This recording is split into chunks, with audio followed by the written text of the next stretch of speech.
Bien-aimé Père Céleste, molingami tata na likolo nous te disons merci de tout cœur tolobino melesi na motema mobimba parce que tu nous as parlé. po tolobeli biso. La Bible dit dans leur détresse, Biblia eza koloba na pasi na bango ils crièrent au Seigneur. babetaka ntangwa epa na nkolo. Le Seigneur envoya sa parole nkolo atindaka liloba na et ye par sa parole, il les guérit. mpe na nzela ya liloba na ye abikisaka bango. Merci pour toutes les réponses que tu as données aux questions. matondi mpo na biyano nyonso oyo opesi.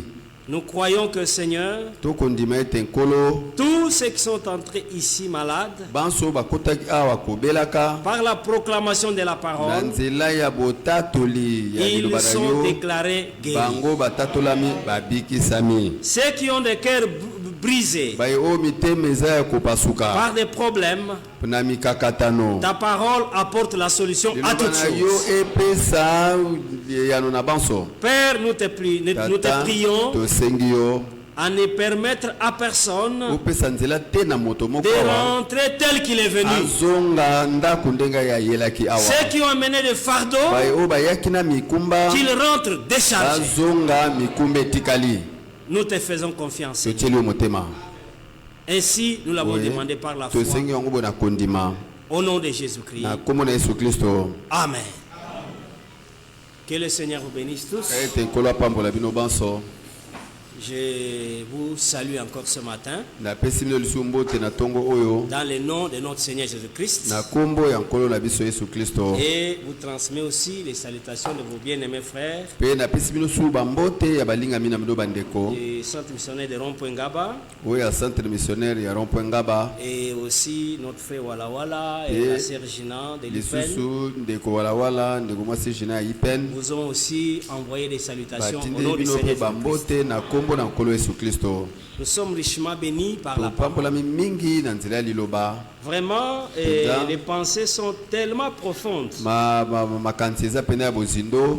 L'homme de Dieu mosali na nzambe a touché plusieurs points asimbi makambo mingi que en quelques minutes mpe na mwa minute nous ne moke serons pas entrés vraiment, mais on peut tokokoka te kokota kati na yango na prendre, bozindo par-ci par-là. kasi tokozwa moko awa moko kuna. Il dit alobi comment quelqu'un peut prétendre ndenge nini moto akoki koloba ete être conduit par l'esprit akambami na elimo si il n'écoute pas ce que l'esprit dit aujourd'hui dans les soki églises. akoyoka te oyo elimo akoloba lelo kati na biklesia. Et ça, c'est très important. pe wana ezali mpenza ntina mingi. Nous voyons des gens dans les églises en train de danser, de se tokomona bato cogner les na têtes dans les bamasanga murs. kobinaka On sait quoi, c'est l'esprit. Bon. mpe bakoloba On ete n'a rien ezali comme ça. elimo. Mais réellement, ondimi yango mpo na bango kasi si c'est le balingi. Saint-Esprit, soki ezali mpenza elimo esanto il apprêtera votre oreille ye akolengela litoi na à bino ce que le Seigneur dit na oyo maintenant. nkolo akoloba sikawa. Regardez ce que Ésaïe dit botala oyo Ezayi akoloba dans Ésaïe 50. na Ezayi tuku mitano. Parce que toutes les actions religieuses, po ete misala nyonso ya biyamba tout ce que les hommes fabriquent nyonso oyo bato bakelaka sont donnés au nom du Saint-Esprit. epesami na nkombo ya elimo esanto. Mais le Saint-Esprit opère selon la parole. kasi elimo esanto asalaka engebene liloba. Ésaïe 50. Ezayi tuku mitano. Ici, le verset 4. awa molongo ya mine.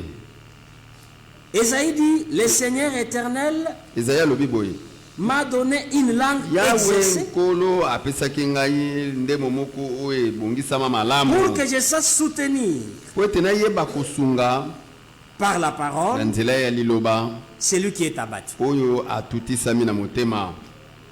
Alléluia. Lorsque quelqu'un est abattu, ntango moto aza na mawa na motema, quand le Seigneur envoie la parole, ntango nkolo atindaka liloba ce n'est pas pour le pousser pour qu'il aille tomber, ezali te mpona kotindika ye mais c'est akende pour le kokwea ramener kasi mpona kozongisa afin ye qu'il se relève. na ntina ete atelema lisusu. C'est pourquoi la Yango parole wana, de Dieu liloba na Nzambe ne peut pas être utilisée ekoki te kosalelama pour éloigner les hommes de Dieu. mpona kotia bato mosika na Nzambe La te. parole de Dieu, à chaque Kasi fois que liloba Dieu na Nzambe, l'utilise, ntango nyonso Nzambe c'est akosalela biso pour relever ceux qui sont ezali tombés mpona kotelemisa baoyo bakwei et les ramener à lui. mpe kozongisa bango epai na ye.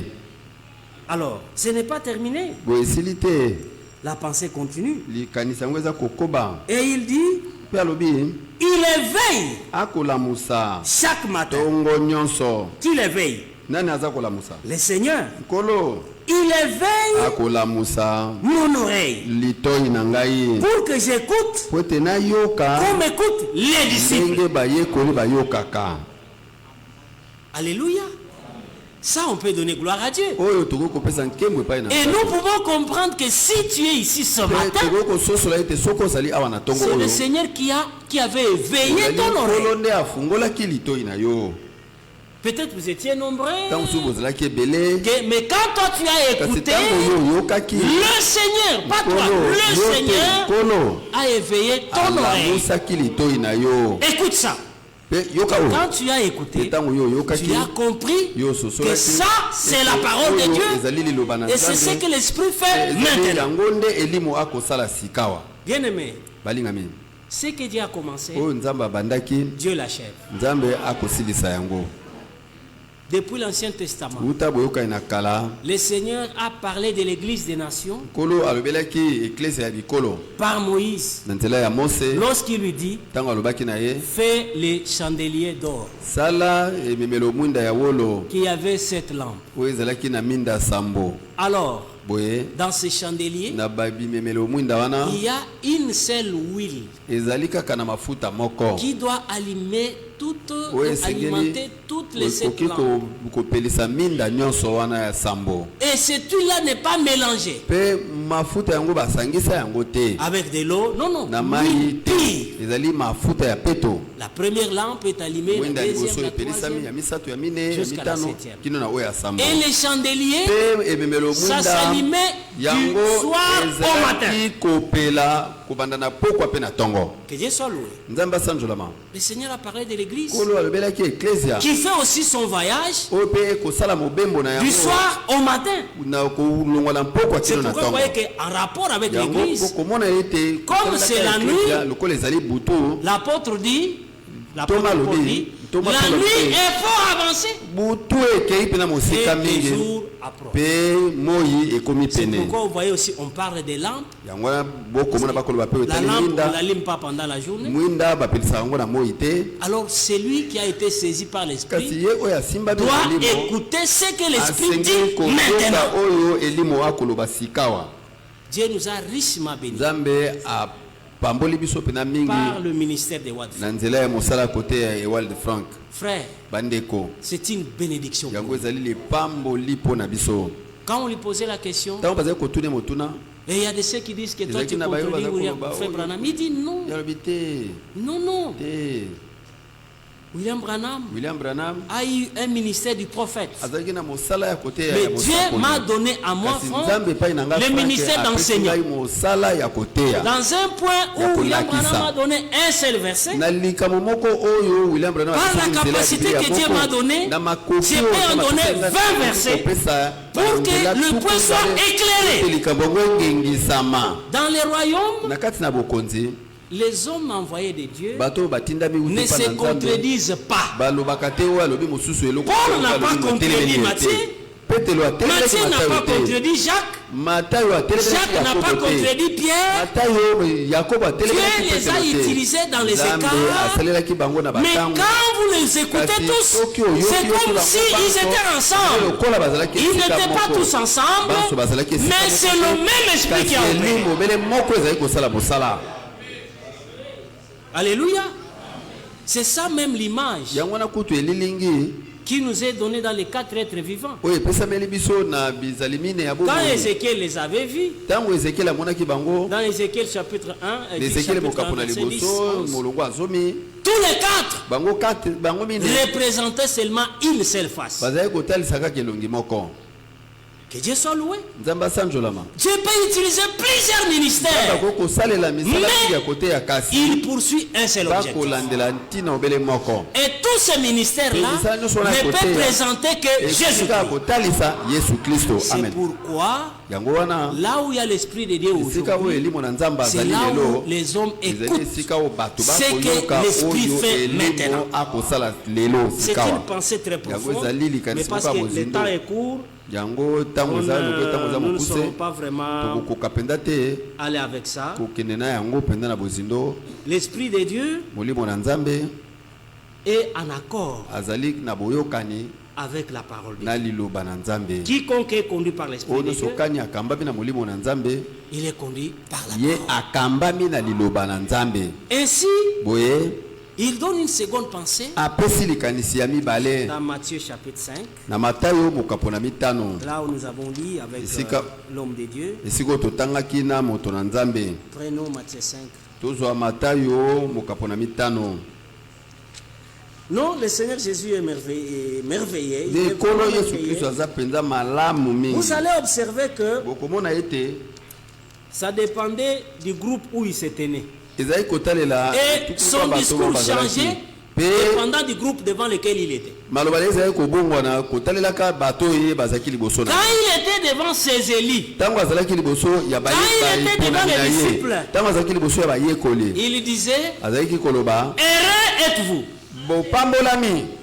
béni êtes-vous, heureux êtes-vous parce que le Père a décidé de vous donner des royaumes. Mais quand il se retrouve devant les pharisiens, les discours changent. Malheur à vous, pharisiens, scribes. Que Dieu soit loué. Mais ici, il dit aux disciples, je prends directement le verset 3, Matthieu 5, 3. Heureux les pauvres en esprit, car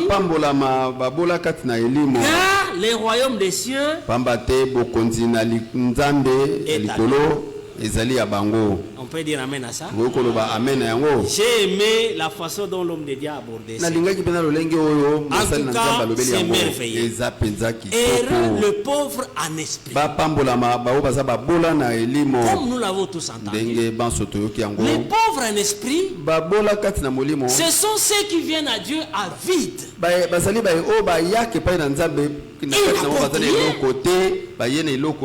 Ils n'amènent pas. Parce que, écoutez, dans les églises, les hommes viennent avec leur programme bien établi. Avec leur programme déjà bien fait. Et ils demandent à Dieu de valider ce qu'eux ont fait. Oh, ceux qui sont appelés par Dieu, ils ne viennent avec rien. C'est pourquoi le Seigneur a dit: heureux le pauvre en esprit. Déjà, quand vous lisez dans Ésaïe, chapitre 4, trouvons la pensée.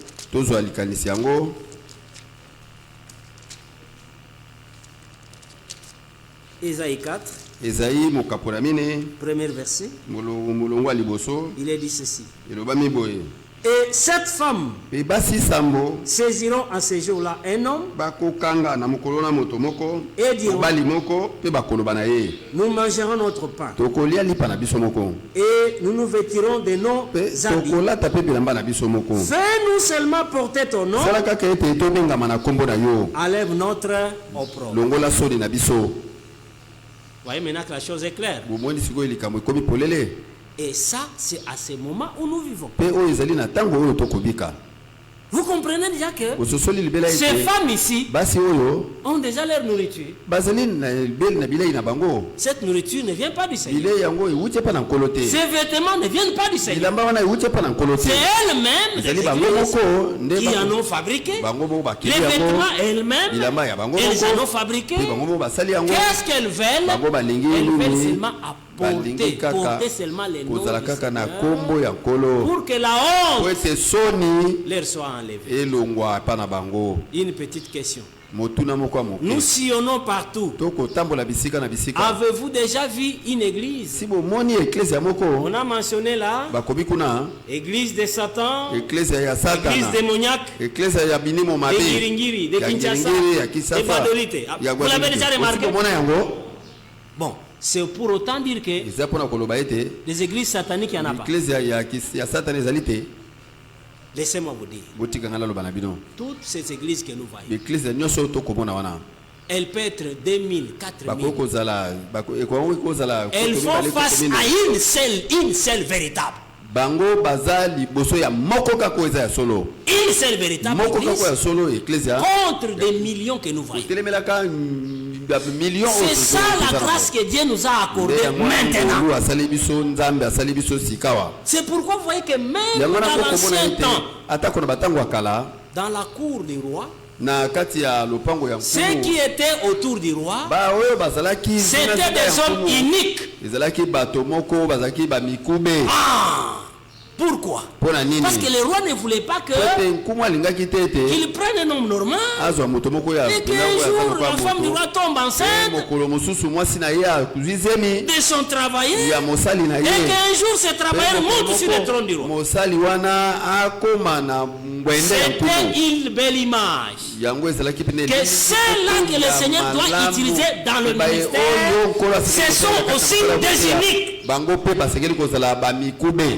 pas leur propre semence. Ils n'ont pas leur propre pensée. Ce sont des pauvres en esprit. Heureux les pauvres en esprit, car le royaume des cieux est dans eux. Nous n'avons pas de programme propre. Non. Nous venons à vivre et nous sortons remplis. Tout ce que nous devons trouver, ça ne peut venir que de lui. C'est pourquoi, dans Apocalypse 19, là il nous est dit ceci.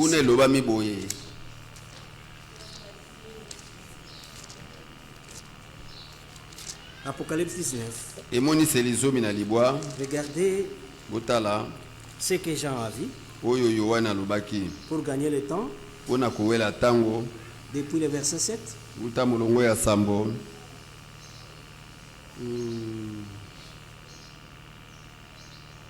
Réjouissons-nous et donnons-nous gloire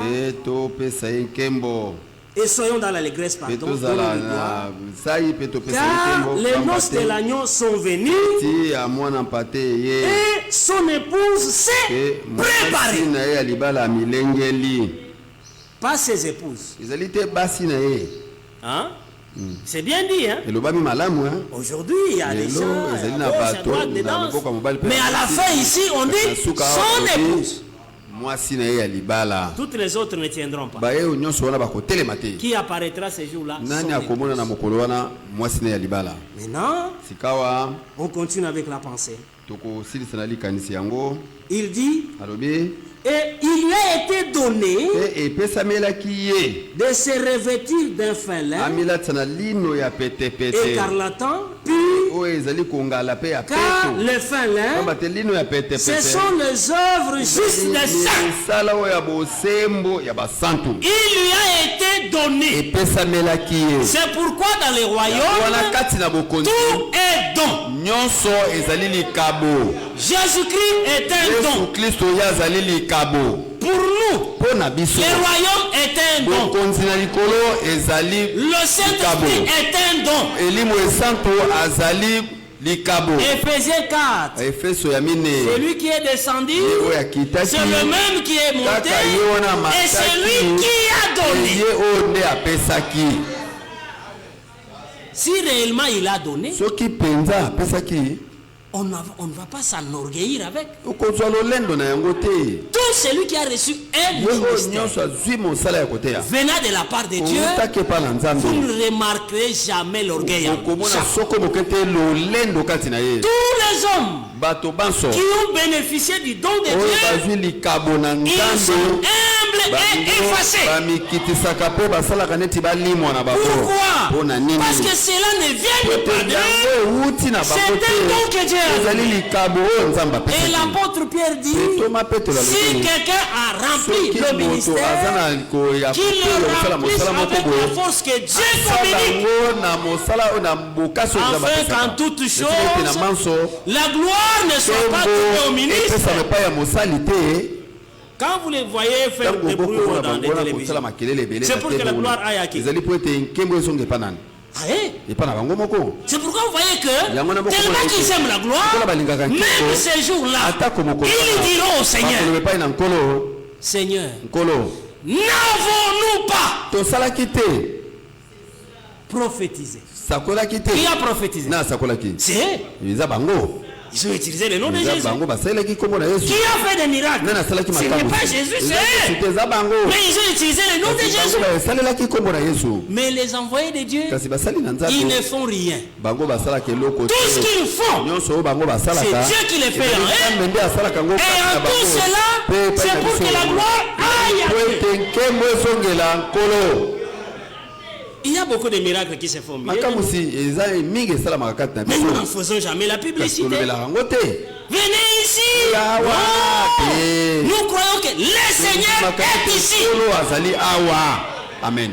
Frère, croyez que le Seigneur est ici. Quel que soit ton problème, quelle que soit ta maladie, alléluia. Le Seigneur dit, mon juste à moi, vivra par la foi. Si tu crois, quelle que soit la grandeur de cette maladie, tu sortiras guéri. Ce n'est pas frère Roger qui va te guérir. Ce n'est pas frère Timothée qui est ici qui te guérit. Mais l'auteur de la parole, lui est fidèle. Quand il prononce une parole, il peut utiliser un nom. Il peut utiliser frère Timothée. Il peut utiliser frère Johnny. Il peut utiliser frère Joseph. Et la nuit, frère Joseph va dormir. Il dort profondément. Mais dans Jérémie, le Seigneur dit à Jérémie, mais Jérémie, que vois-tu? Il dit, je vois une branche d'amande. Le Seigneur lui dit, tu as bien vu. Moi, le Seigneur, je veille.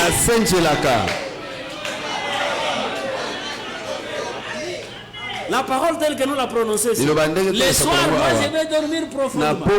Mais celui qui l'a envoyé, il ne dort ni de sommeil, il veille. Jusqu'à ce que ces paroles soient accomplies. Alléluia. Et si nous terminons la pensée avec la paix. Ça, c'est très important.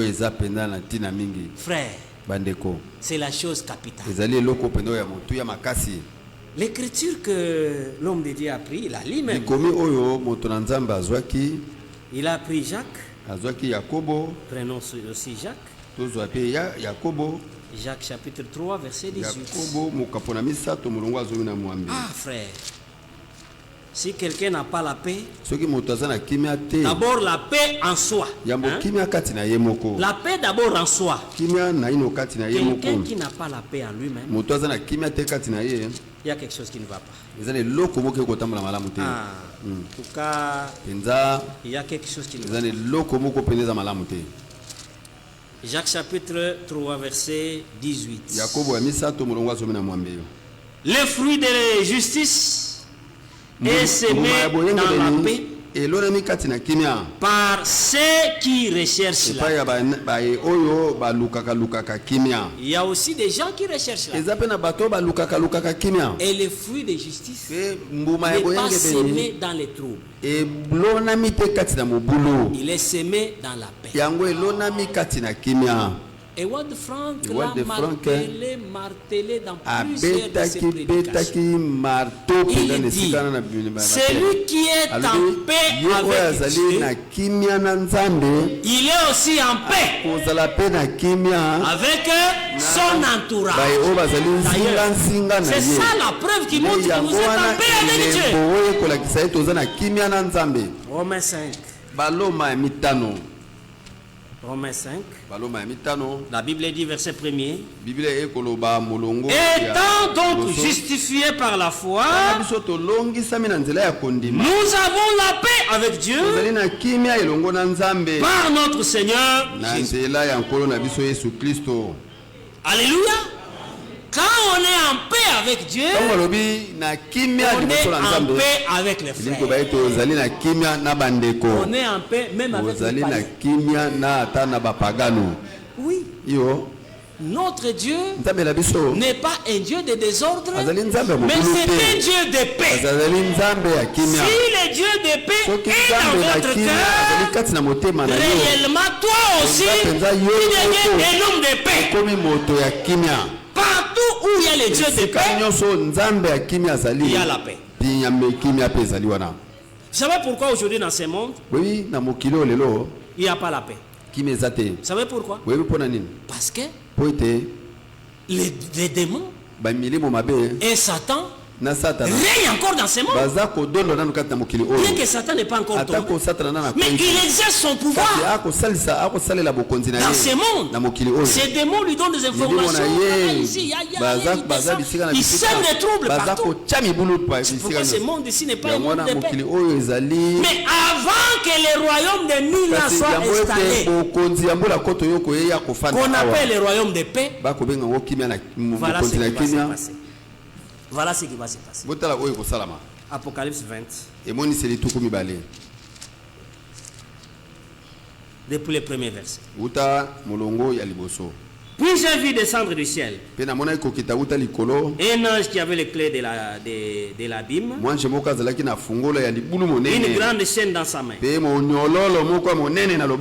Il saisit les dragons, les serpents anciens, qui est le diable et Satan. Il les lia pour 1000 ans. Il les jeta dans l'abîme et c'est là au-dessus de lui, enfin qui ne séduise plus les nations jusqu'à ce que 1000 ans soient accomplis. Après cela, il faut qu'il soit délié pour un peu de temps. Vous avez suivi la lecture? Avant l'établissement du royaume de Mila, Jésus ne viendra plus attraper Satan. Non, ce n'est plus le travail de Jésus. Il l'a déjà vaincu à la croix. Il va pour tout terminer. Il envoie seulement l'ordre. Michael descend. On prend Satan et ses démons, on les lie et on le met dans un puits pour 1000 ans. C'est pour cela que le royaume de 1000 ans sera un royaume de paix. Pendant 1000 ans, le monde ne connaîtra jamais la guerre. Pas la guerre. Esaïe a vu même la chose. Il a vu les lions et l'agneau mangeant de l'herbe. Il a vu un enfant qui se jette, qui se roule autour d'un serpent sans problème. Pourquoi cette harmonie? Parce que le causeur des troubles est en prison. C'est ça. Frère, l'homme auprès de qui les troublés a été chassés. Vous connaissez les troublés, c'est Satan. Quand vous voyez ce monde, il est là. Dans chaque cœur où le Seigneur règne, la paix règne.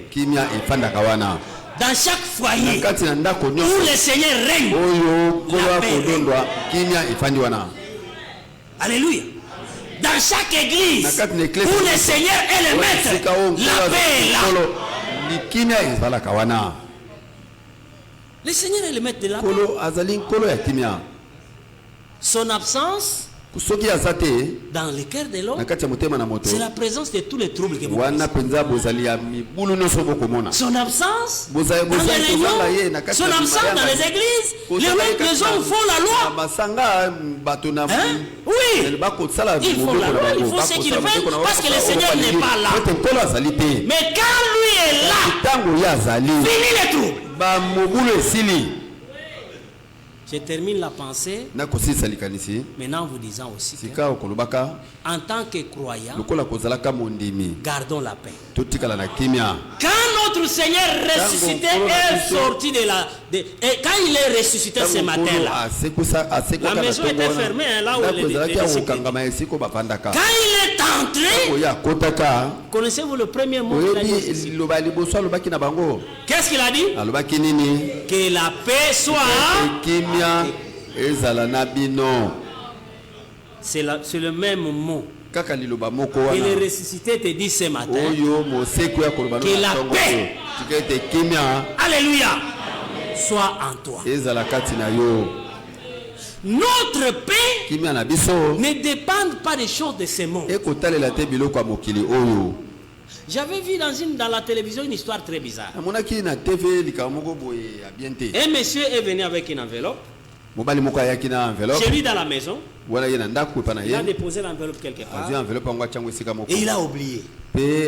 Et il a oublié l'enveloppe. Il est entré dans la chambre. Quand sa femme est venue, sa femme a pris cette enveloppe. Il l'a amené dans la chambre. Et quand l'homme est sorti, il a touché. Il n'y avait pas l'enveloppe. Où est l'enveloppe? Il est tombé. Je ne me sens pas bien. Appelez l'ambulance.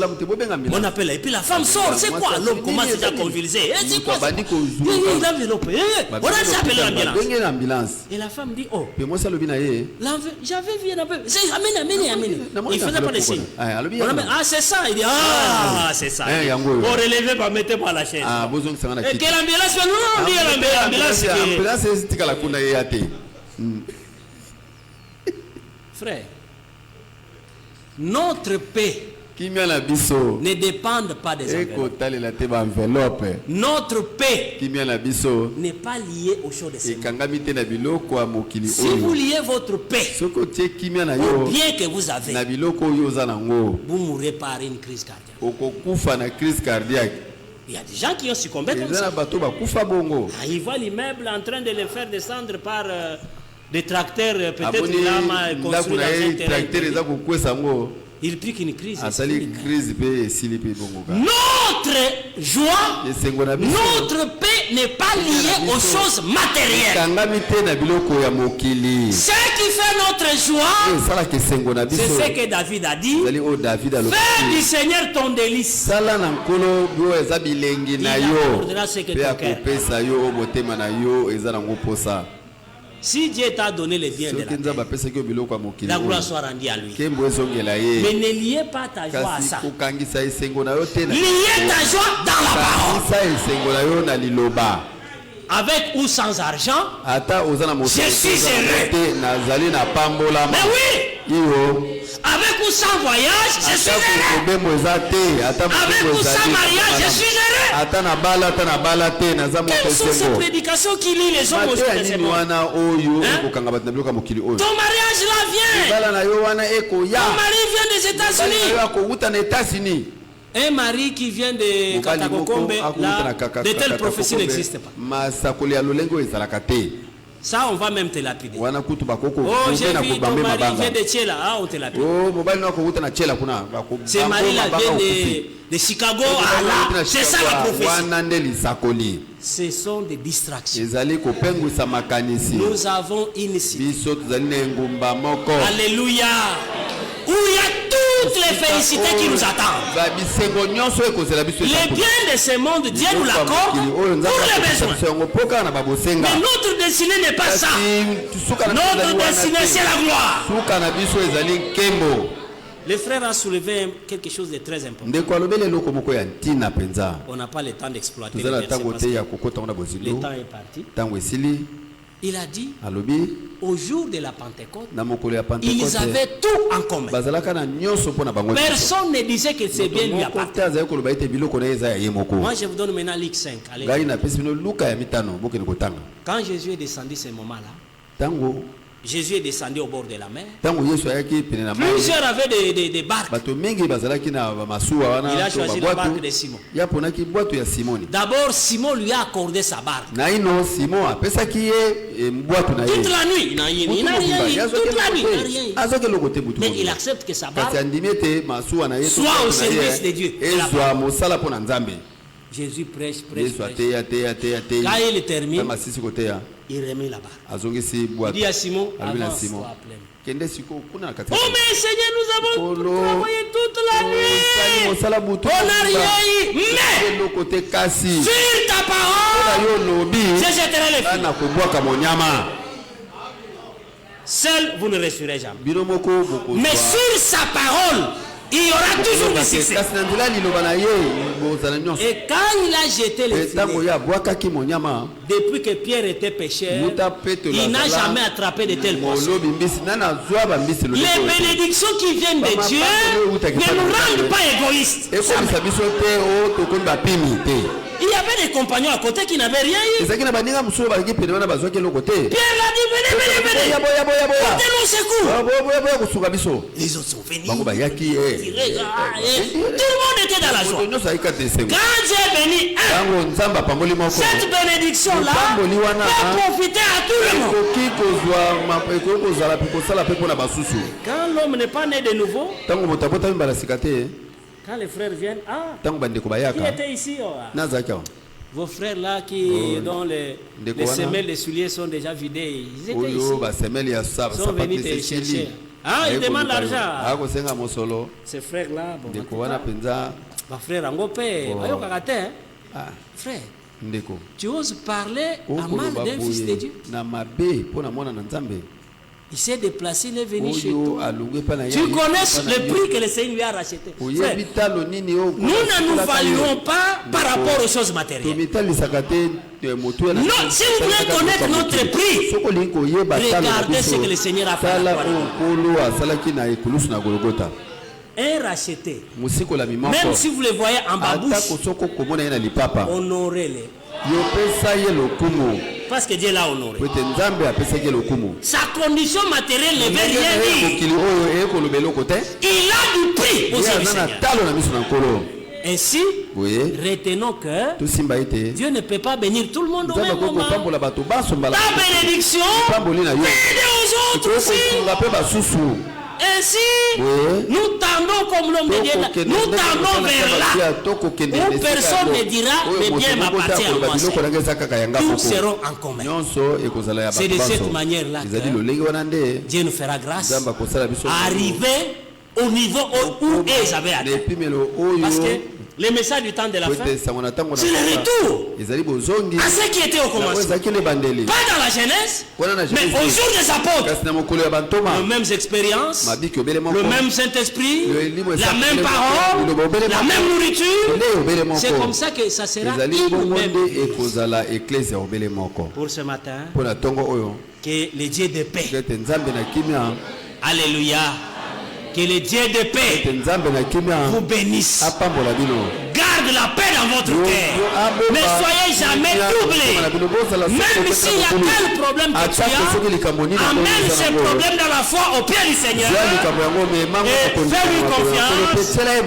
Il va résoudre ces problèmes.